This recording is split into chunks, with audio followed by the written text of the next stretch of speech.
para um grande amigo. Vieram de Lins e morar em Araras. São de Getulina, do bairro Vencaia. Fazenda de boi e de cafezal, é uma terra boa da zona rural.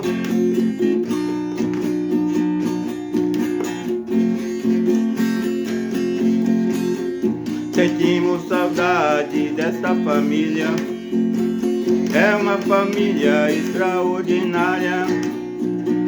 Homenagearemos esta família.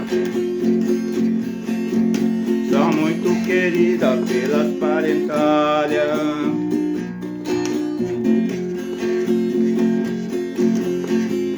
Não me laudefino vender um bebê,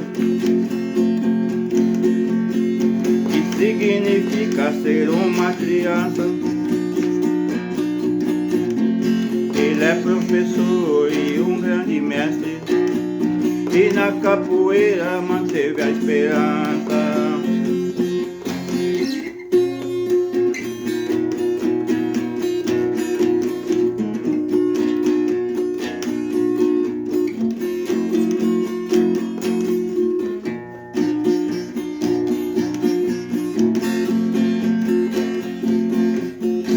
Nos anos 2000 fez a faculdade, formou professor dessa cidade.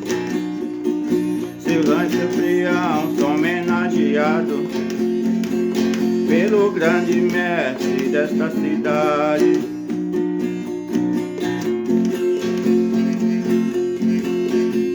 Ensina criança e velho também, e não deixa dúvida no poder que tem. Capoterapia é sua função, cidadão larense de coração. Zé Luiz Gonzaga é o